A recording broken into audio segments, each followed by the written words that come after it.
Hey guys, this is Austin. Windows Phone launched 7 years ago. However, today it's on life support. Why does it still exist in 2017? First of all, we have the Alcatel Idol 4S. Now what's interesting about this phone is that not only can you get the Windows version, but there's also an Android edition which is essentially the same hardware. So even though this is a little bit more of a mid-range phone, when you actually take a look at it, it looks really nice. So what you're getting here is a large 5.5-inch display and some nice features like a fingerprint reader as well as a glass back and a metal chassis. And because we've got the Windows Phone version here, we also have a VR headset which comes in a box. So it looks very much like something like Gear VR. And I'm actually curious, I've never tried a Windows Phone that actually has any kind of VR support. Oh wow, this is actually really nice packaging.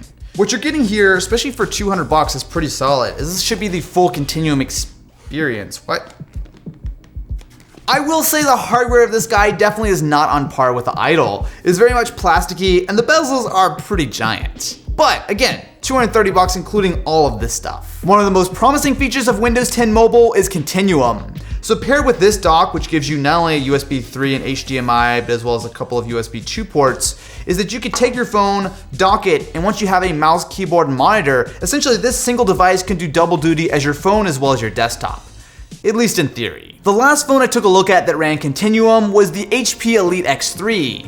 Now to be fair, that was a very premium phone, but it also came with a premium price tag of about $700. The Acer in theory supports all of the same Continuum features, and there's a lot of potential here. However, it feels like it really isn't fully baked. So when you take a look at it once you're actually plugged into the dock and a monitor, this looks very much like standard Windows. However, once you actually get into it, you realize that this is definitely not a full copy. One of the big problems here is that everything is just really slow.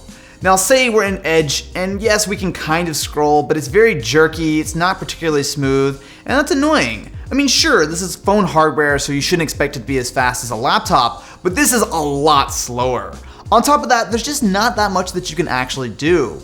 So to be fair, the Microsoft Edge browser is fairly full-featured, but once you actually open up the Windows menu, you'll see that beyond the standard apps that come with Windows Phone, there's not a lot of extra support. This guy does not run full Windows applications. It's really disappointing because Continuum feels way ahead of its time, and phones like the Galaxy S8 have actually supported a very similar sort of setup and honestly done it a lot better, which just sucks. I mean, come on, this is Microsoft. If anyone is going to pull off running Windows on a phone and a desktop, it's going to be them. With the Idol 4S, the big feature is the VR headset that comes in the box, and I'm actually kind of curious to see how this is going to work. I'm actually not totally sure how this is connected, since it actually doesn't connect via USB-C.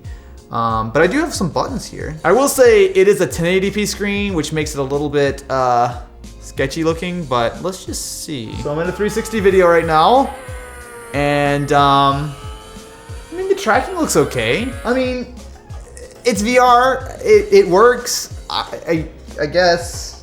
I mean, the 360 effect looks okay, but it's nowhere near as polished as something like Gear VR. I honestly don't think anyone would spend some serious time in this. Gimmicks aside, what I'm curious about is how usable Windows Phone is today.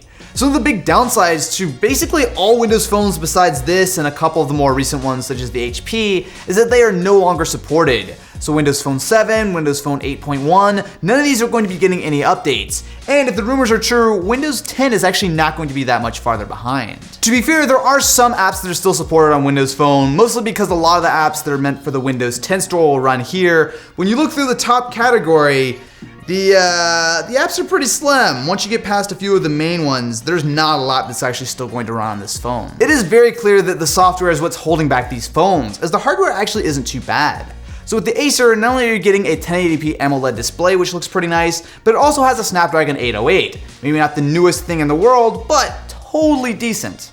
And yet, not a lot actually works. The Idol 4S even bumps that up to a Snapdragon 820, you're still getting the nice glass and metal build, and there are a lot of nice little features like having the fingerprint sensor as well as the dual front-firing speakers. Something that does hold up pretty well on both phones, however, are the cameras.